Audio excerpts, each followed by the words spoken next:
1958년 안도 모모후쿠라는 분이 라면을 개발한 이후에 라면은 전 세계인들이 사랑하는 기호식품이 되었습니다. 그때부터 라면은 발전하고 발전하고 또 발전해서 오늘에까지 이르게 됩니다. 아마 어떤 사람들은 거의 주식으로 라면을 먹다시피 하는 분도 있고 야식으로도 먹고 간식으로도 라면을 먹습니다. 그런데 이렇게 좋아하는 라면이 왜 국수와는 달리 꼬불꼬불하게 되어 있을까? 그걸 생각해 본 분들은 아마 많지 않을 겁니다. 여기에는 과학적인 비밀 두 가지가 함께 녹아 있는데 그 첫 번째는 라면이 부서지지 않도록 하기 위해서 그렇게 만들었다고 합니다. 입체적인 형태로 3차원적 형태로 꼬불꼬불하게 만들어 놓으면 힘을 받으면 힘이 분산되어서 운반 과정에서 귀퉁이 부분이 잘 부서지지 않습니다. 그래서 보관에 용이하기 때문에 그렇게 만들었습니다. 두 번째는 조리 시간을 단축하기 위해서 그렇습니다. 인스턴트 식품에서 조리 시간은 거의 생명처럼 중요한 건데 뜨거운 물에 라면을 넣고 끓이면 꼬불꼬불한 면 사이로 뜨거운 물이 빠르게 순환하면서 빨리 골고루 익습니다. 그것 때문에 그렇게 꼬불꼬불하게 만들었습니다. 사람들이 먹는 라면, 자취생의 배고픈 한 끼를 해결해 주는 라면도 만든 이유가 이렇게 분명히 있는데 하나님께서 천지를 운행하시고 천지를 이루어 가시는 방식이 어찌 이유가 없겠습니까? 돌아보면 한 걸음 떨어져서 곰곰이 생각하고 묵상해 보면 하나님께서 세상을 운행하시는 방식에는 다 이유가 있고 원인이 있습니다. 그 중에 창조의 어뜸이고 피조물 중의 어뜸인 우리 인생에서 일어나는 모든 일도 다 이유가 있습니다. 내 인생에 크고 작은 일들이 일어나는데 이 일에 이유가 없을 수가 없습니다. 돌아보면 원인이 있고 이유가 있게 마련입니다. 그런데 어떤 분들은 우리 인생에 일어나는 일에 원인과 이유를 찾지 못하기도 합니다. 왜 자기 인생인데 나에게 일어나는 일의 이유를 찾지 못할까? 그것도 생각해 보면 한 두 가지 정도 이유가 있습니다. 첫 번째는 자기 자신을 잘 모르기 때문입니다. 예를 들어 어떤 사람이 성격이 괴팍합니다. 말도 함부로 하고 화도 불같이 잘 냅니다.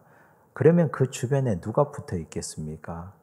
그 옆에 있다가 불효령이 떨어질까 봐 두려워서 사람들은 곁에 가기를 두려워하고 싫어할 겁니다. 그런데 자기를 돌아보지 않으면 이분은 불평합니다. 왜 내 주변에는 사람이 없느냐고, 좋은 사람이 내 곁에 왜 오지 않느냐고 자기를 불평합니다. 자기 스스로를 돌아보면 금방 알 텐데, 자기 성격이 그런 걸 금방 알 텐데 자신을 돌아보지 않으니 자기 인생에 일어나는 일의 이유를 모르는 것입니다. 두 번째는 상황을 객관적으로, 입체적으로 보지 못합니다. 자신의 눈으로만 상황을 보면 문제가 풀리지를 않습니다.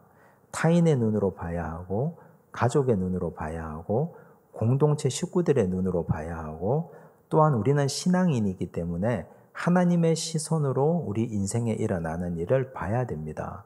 그러면 문제의 원인이 보입니다. 그걸 못하니까 문제는 일어나는데 원인을 찾지 못하고 원인을 찾지 못하니 똑같은 문제가 계속 반복되는 것입니다. 오늘 우리가 읽은 본문에 야곱과 라헬에게 심각한 문제가 생겼습니다. 갈등이 아주 심각해집니다. 갈등은 있는데 이유를 이 두 사람이 알지를 못합니다. 오늘 이 말씀 통해서 이 가정에 왜 문제가 일어났으며 어떻게 해결해야 될지, 내 인생에 일어나는 문제는 어떻게 해결할 수 있는지를 함께 살펴보겠습니다. 레아는 아버지에게 이용당했습니다. 남편에게도 사랑을 받지 못합니다. 그런데 레아는 남편의 사랑을 계속해서 갈망합니다. 하나님은 그런 레아를 불쌍히 여기셨습니다. 그를 보셨습니다. 그리고 레아에게 태의 문을 열어주시고 자녀를 선물로 주십니다. 르우벤, 시므온, 레위까지 세 아들을 주셨습니다. 그런데 새 아들을 낳아도 여전히 목마릅니다. 남편의 사랑이 자신을 향하지 않기 때문에 여전히 괴롭습니다. 견디기가 어렵습니다. 계속해서 남편의 사랑을 그리워합니다. 그런데 하나님께서 네 번째 아들을 주신 후부터 그가 달라집니다. 유다를 낳았습니다. 이제는 내가 여호와를 찬송하리로다.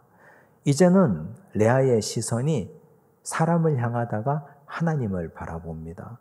하나님의 은혜를 보고 믿음이 성장했습니다. 고통이 있었는데, 어려움이 있고 고난이 닥치고 굉장히 괴로웠는데 이제는 그의 시선이 사람 보지 않고 하나님을 바라고 있습니다.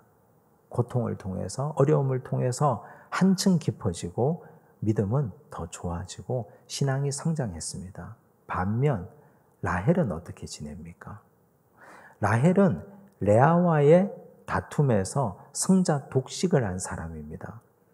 레아가 그토록 기대하고 원했던 남편의 사랑이 라헬에게 집중되어 있지 않습니까?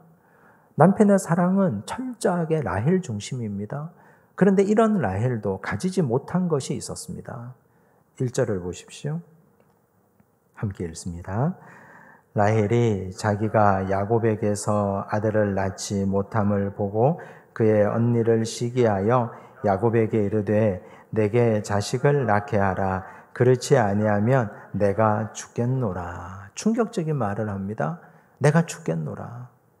아주 거칠고 과격한 말을 합니다. 내가 죽겠노라. 죽어버리고 싶다고.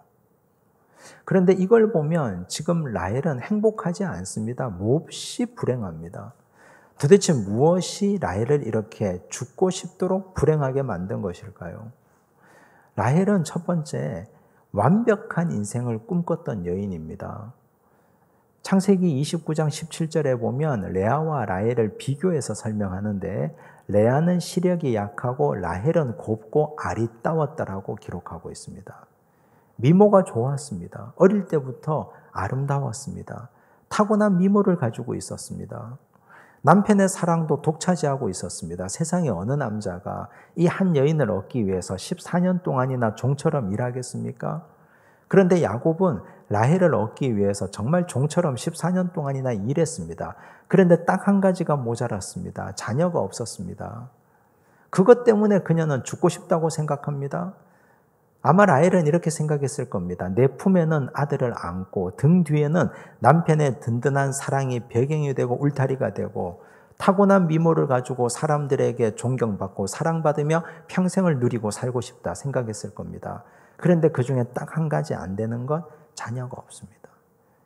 이것이 라헬에게는 심각한 고민이고 문제였고 그것 때문에 그녀는 죽고 싶습니다.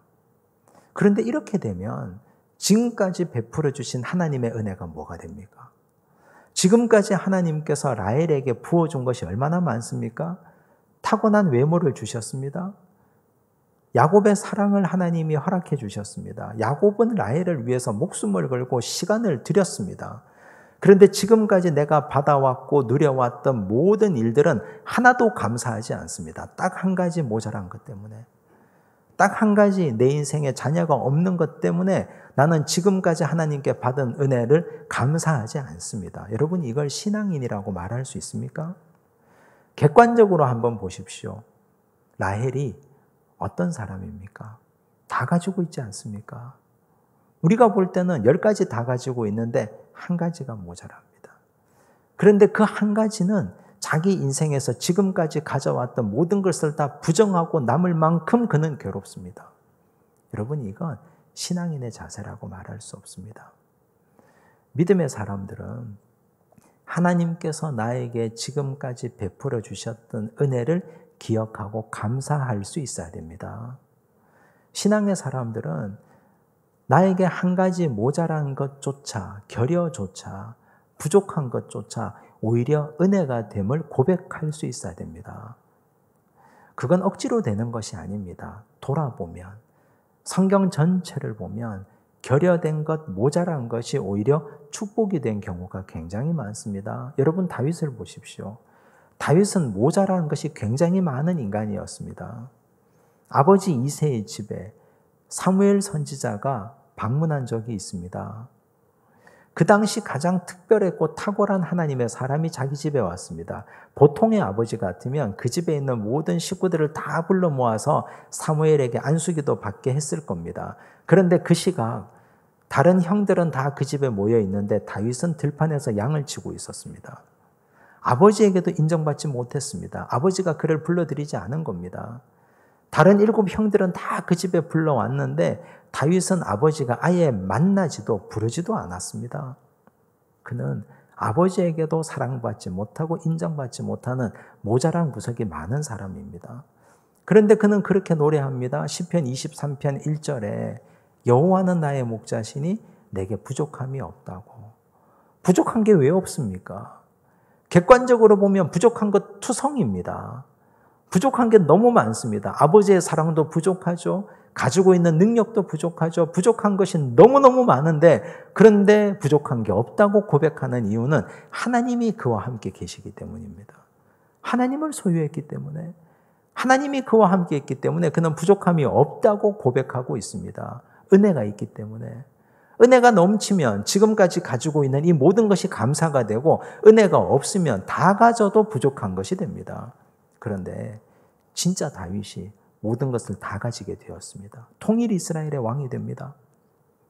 이스라엘의 왕이 되었으니까 다 가질 것 아닙니까? 왕궁에 사니까. 없는 건 없습니다. 다 가졌습니다. 그런데 오히려 그때 부족한 걸 느낍니다. 남편이 있는 여인을 데려다가 자기 욕심을 채웁니다. 부족한 것이 없는데. 그런데 그는 부족하다고 느꼈습니다. 우리가 볼 때 부족함이 없는데 왜 그랬을까요? 하나님의 은혜가 떨어지니까. 하나님이 그와 함께 하지 않으니까. 하나님의 은혜가 떨어지고 그 자리에 욕심이라는 것이 자리 잡으니까 채워도 가져도 항상 부족한 것뿐입니다. 라헬을 보십시오. 다 가졌는데 하나님의 은혜가 없으니까 부족하다고 느끼고 죽고 싶습니다. 은혜만 있으면 그 빈자리에 하나님의 은혜가 가득 차면 한두 가지 부족해도 혹은 더 많이 부족해도 충분히 살만한 가치와 살만한 이유를 찾을 수 있습니다. 솔로몬을 보십시오. 역대급으로 가장 완벽했던 모든 것을 다 가진 왕입니다. 아버지 다윗에게 물려받은 재산이 창고에 차고 넘칩니다. 이스라엘 역대 왕들 중에 가장 넓은 영토를 가졌습니다. 하나님께 지혜를 받았습니다. 충만했습니다. 다 가졌습니다. 그런데 그는 부족하다고 느낍니다. 이방의 공주들을 데려다가 아내로 삼습니다. 한두 사람이 아니었습니다. 처첩들이 1000명이나 되었다고 기록합니다. 부족하다고 느끼니까 점점 더 많은 사람들을 데려다가 아내로 삼습니다. 더 많이. 솔로몬 속에 하나님이 없으니까 더 많이 가지고 더 많이 가지려고 합니다. 나중에 시간이 지나서 늙어 죽기 전에 전도서를 기록하면서 이렇게 말하지 않습니까? 헛되니 모든 것이 헛되도다. 하나님 없이 가지려고 하고 채우려고 했던 것 모든 것이 다 헛되다고 했습니다. 여러분 우리 마음은 무엇으로 충만합니까? 내 마음이 하나님이 주신 은혜로 충만하다면 한두 가지 모자라고 부족해도 우리는 그것으로 만족하고 기쁨을 누릴 수 있습니다. 그 빈자리를 우리는 말씀으로 그리스도로 채워야 됩니다. 바울이 이렇게 말합니다. 고린도후서 4장 7절을 보십시오. 함께 읽습니다. 우리가 이 보배를 질그릇에 가졌으니 이는 심히 큰 능력은 하나님께 있고 우리에게 있지 아니함을 알게 하려 함이라. 질그릇은 우리 자신입니다. 여러분 질그릇은 금그릇과 은그릇에 비교해 보면 모자란 것이 많습니다. 질그릇은 잘 깨어집니다. 색을 예쁘게 발라두어도 색이 금방 벗겨집니다. 오래 쓰면 금도 가고 이도 빠집니다. 그런데 나 같은 이 질그릇 속에 보배 대신 예수 그리스도가 들어와 있습니다. 우리가 이 보배를 질그릇에 가졌으니 그러니 우리는 더 이상 부러울 것이 없습니다. 질그릇 그 자체만으로는 부족한 것 투성인데 질그릇 같은 내 속에 예수 그리스도가 들어와 계시니 우리는 그것으로 충만한 겁니다. 부족함이 없다고 말하지 않습니까? 질그릇 같은 내 인생 속에 보배 대신 예수 그리스도가 들어오면 우리는 어떻게 살 수 있습니까? 고린도서 4장 8절과 9절을 보십시오. 함께 읽습니다. 우리가 사방으로 우겨쌈을 당하여도 쌓이지 아니하며 답답한 일을 당하여도 낙심하지 아니하며 박해를 받아도 버림받지 아니하며 거꾸러뜨림을 당하여도 망하지 아니하고 이렇게 살 수 있습니다.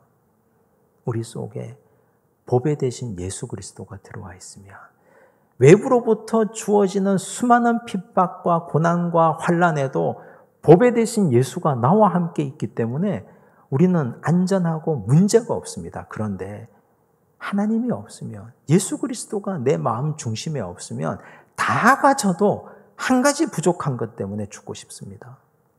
그게 라헬입니다. 여러분, 우리는 라헬 같은 인생을 살면 곤란합니다. 한 가지를 가지고 불평, 불만하는 인생, 그 속에 하나님이 없습니다. 그 속에 보배 대신 예수 그리스도가 없습니다. 그 인생, 그 한 가지가 채워져도 또 다른 것을 욕망할 것입니다. 또 다른 것을 갈망할 겁니다. 하나님이 그 인생을 고칠 수 있습니다. 두 번째, 라헬이 죽고자 하는 이유. 1절을 다시 한번 보십시오. 함께 읽습니다. 라헬이 자기가 야곱에게서 아들을 낳지 못함을 보고 그의 언니를 시기하여 야곱에게 이르되 내게 자식을 낳게 하라. 그렇지 아니하면 내가 죽겠노라. 두 번째 이유는 언니를 시기한 겁니다. 여러분, 레아와 라헬의 어린 시절을 한번 상상해 보십시오. 레아는 시력이 약했다고 했습니다. 그 당시는 안경이 없습니다. 시력이 약하면 사물을 눈을 찌푸리고 봅니다. 찌푸린 미간을 가진 여인이 이뻐 보일 리가 없습니다.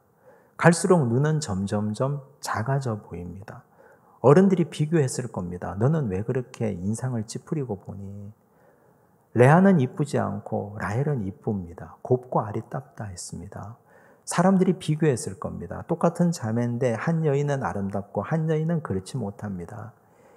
레아에게서 라헬은 볼 때마다 열등감을 주는 존재입니다. 라헬이 볼 때 레아는 볼 때마다 우월감을 주는 존재입니다. 그렇게 살았습니다. 그렇게 평생을 살았습니다. 그런데 항상 나보다 못하다고 생각했던 언니가 아들을 낳았는데 그것도 넷이나 낳았습니다. 나에게 부족한 것 딱 한 가지, 이 부족한 것이 내 언니에게 있습니다. 그것도 내가 사랑하는 남편 야곱의 아이를 넷이나 낳아서 기르고 있습니다. 견딜 수 없습니다. 시기심이 나서 죽을 것만 같습니다. 그런데 여러분, 이 시기심이라는 것이 사람의 뼈를 마르게 합니다. 피를 마르게 합니다. 사람을 곧 죽음으로 몰아가는 것입니다. 성경에서 시기심의 대명사 사울 왕을 우리가 잘 알고 있습니다. 사울은 다윗을 시기했습니다. 다윗이 이스라엘의 군대 장관이 되어서 가는 곳마다 승리합니다. 연전연승을 합니다. 여인들이 노래 부릅니다. 사울이 죽인 자는 천천히요 다윗이 죽인 자는 만만이로다. 그때부터 사울이 이성을 잃어버렸습니다. 성경은 이렇게 기록합니다. 사무엘상 18장 8절에서 10절을 보십시오. 함께 읽습니다. 사울이 그 말에 불쾌하여 심히 노하여 이르되 다윗에게는 만만을 돌리고 내게는 천천만 돌리니 그가 더 얻을 것이 나라 말고 무엇이냐 하고 그날 후로 사울이 다윗을 주목하였더라. 그 이튿날 하나님께서 부리시는 악령이 사울에게 힘있게 내리매.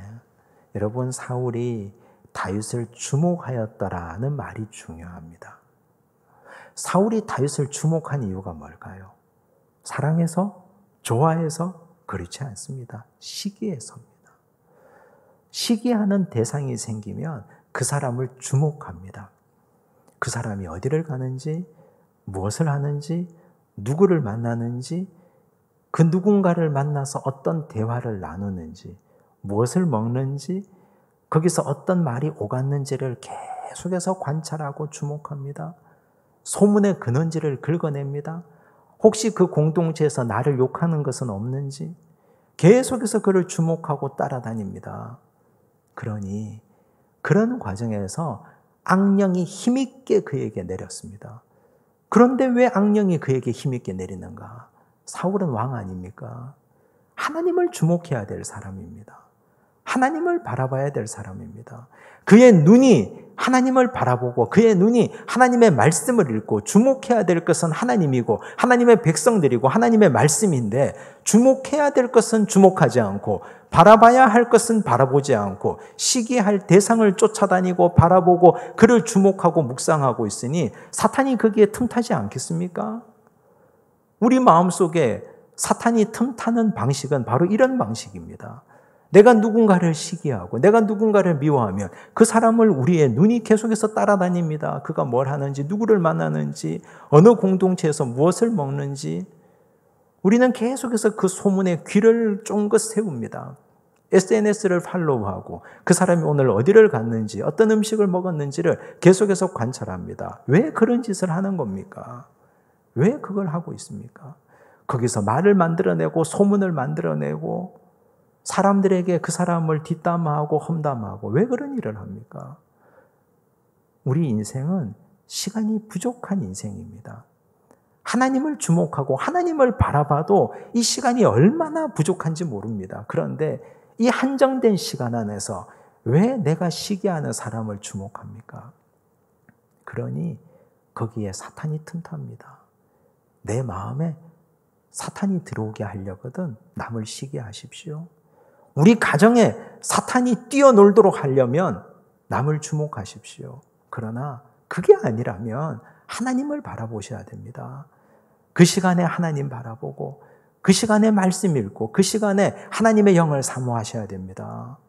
그렇지 않으면 사울처럼 악령이 힘있게 내립니다. 라헬을 한번 보십시오. 라헬이 누구를 받겠습니까? 자기 언니 레아를 주목합니다. 언니 레아가 어떤 말을 하는지, 흠잡을 건 없는지, 트집 잡을 것은 없는지, 그래서 남편에게 이를 만한 것이 없는지, 그러니 그 마음에 악령이 지배하고 그 마음에 사탄이 들어오지 않겠습니까? 그러니 그는 그만 살고 싶은 겁니다. 정상적인 행동을 하는 것이 아닙니다. 정상적이라면 모든 걸 다 가졌는데 죽고 싶겠습니까? 한 가지가 부족한데 사탄이 틈타고 사탄이 역사하니까 이런 일을 벌이는 것입니다. 여러분, 그래서 시기심은 이렇게 무서운 겁니다. 눈을 돌려 하나님을 보십시오. 눈을 돌려 하나님의 말씀을 읽고 우리가 마땅히 해야 될 것을 하고 봐야 될 것을 보셔야 됩니다. 그래야 우리는 하나님의 자녀답게 승리할 수 있습니다. 이제 라헬의 이 말에 야곱이 어떻게 응답합니까? 2절을 보십시오. 함께 읽습니다. 야곱이 라헬에게 성을 내어 이르되 그대를 임신하지 못하게 하시는 이는 하나님이시니 내가 하나님을 대신하겠느냐. 인생이 참 허무하고 무상하지 않습니까? 야곱이 라헬에게 성을 내었다 했습니다. 불같이 화를 냈다는 말입니다. 야곱이 라헬에게 생명처럼 그토록 사랑하고 14년 동안이나 노동하면서 얻었던 이 여인에게 불같이 화를 냅니다. 인간의 사랑이 이렇게 보잘것없습니다.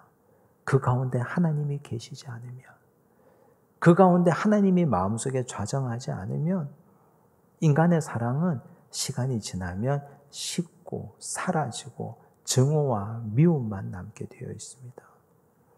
겉보기에는 탁월한 로맨티스트고 겉보기에는 정말 이 한 여인에게 지고지순한 사랑을 바친 야곱 같지만 사실 그 안에 하나님이 계시지 않으니 썩어가는 갈등을 감출 수가 없습니다. 이게 인간의 사랑의 한계입니다. 그런데 더 놀라운 사실은 부부싸움 가운데 야곱이 한 말입니다. 내가 하나님을 대신하겠느냐. 여기에 정답이 있습니다. 이 가정이 왜 이 모양이 되었는지. 그런데 야곱은 자기 입으로 정답을 말해놓고서도 이게 정답인 줄 모르고 있었습니다. 사람이 하나님을 대신할 수 있습니까? 사람이 하나님의 자리에 오를 수 있습니까? 오를 수 없지 않습니까? 그런데 지금까지 야곱은 하나님의 일을 자기가 하고 살았습니다. 하나님의 자리에 자기가 올라 있었습니다. 첫 번째, 결혼 문제. 라반과 야곱이 품삯을 정하는 그때, 삼촌 품삯 필요 없습니다. 제가 라헬을 사랑하니 라헬을 위해서 7년 동안 일하겠습니다. 결혼 문제, 하나님께 맡겨야 될 문제 아닙니까? 아브라함과 이삭과 야곱으로 이어지는 축복의 계보에서 결혼 문제 대단히 중요한 문제입니다. 이 문제를 자기가 해결해 버렸습니다. 하나님께 맡기지 않고 하나님을 대신해 버렸습니다. 자기 마음대로 행해 버렸습니다. 하나님이 하셔야 될 일을 자기가 하고 하나님 자리에 야곱이 올라앉아 있었습니다. 두 번째, 7년이 지났습니다. 첫날 밤이 지났는데 레아가 누워 있습니다. 눈 떠보니 레아입니다. 자기 인생에 예기치 않은 일이 일어났습니다. 그럼 그때 다시 하나님께 기도해야 됩니다. 하나님, 이제 하나님이 일하셔야 됩니다. 도대체 내 인생에 왜 이런 일이 일어났습니까? 그런데 그것도 묻지 않습니다. 쫓아갑니다. 라반에게. 라반이 달랩니다. 일주일 잔치를 그대로 잘 지나라. 그러면 라헬을 주겠다. 그리고 7년간 나를 섬겨라.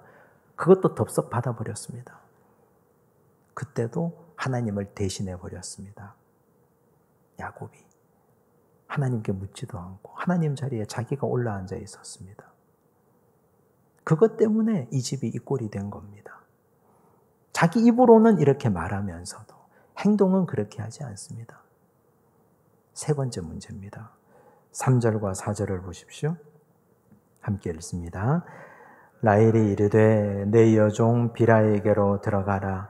그가 아들을 낳아 내 무릎에 두리니 그러면 나도 그로 말미암아 자식을 얻겠노라 하고 그의 시녀 비라를 남편에게 아내로 주매 야곱이 그에게로 들어갔더니 이것도 하나님 자리에 앉는 것 아닙니까? 이미 그 집에 아내가 둘입니다. 라헬이 자녀를 낳지 못하자 성경적이지 않은 방법으로 옳지 않는 방법을 권합니다. 그런데 야곱은 그 방법도 덥석 받아버렸습니다. 이제 아내가 셋이 됩니다. 이것도 야곱이 하나님을 대신한 잘못된 행동입니다. 입으로는 내가 하나님을 대신하겠느냐라고 말하면서도 행동은 끊임없이 지속적으로 하나님을 대신하고 있습니다. 여러분, 이런 사람을 예수님은 어떻게 말씀하셨을까요? 마태복음 7장 20절과 21절입니다. 함께 읽습니다. 이러므로 그들의 열매로 그들을 알리라. 나더러 주여 주여 하는 자마다 다 천국에 들어갈 것이 아니요 다만 하늘에 계신 내 아버지의 뜻대로 행하는 자라야 들어가리라. 입으로 믿는 신앙과 행동으로 하는 신앙이 이율배반인 사람들입니다. 입으로는 주여 주여, 입으로는 온갖 미사여구를 다 동원해서 좋은 말 옳은 말 다 하지만 행동은 말씀대로 살지 않는 자들. 야곱이 그런 사람 아닙니까? 야곱이. 내가 하나님을 대신하겠느냐라고 말해놓고서는 행동은 하나님을 끊임없이 대신하는 하나님 자리에 올라가 있는 이 이율배반적인 야곱. 자기 인생에 이것이 문제인데 문제를 모르고 있는 자들입니다. 내 인생이 왜 이렇게 되었는지, 왜 가정에 갈등이 일어나는지 충분한 답을 묵상하면 알 수 있음에도 불구하고 모르고 있습니다. 라헬처럼 야곱처럼 살면 답을 찾을 수가 없습니다.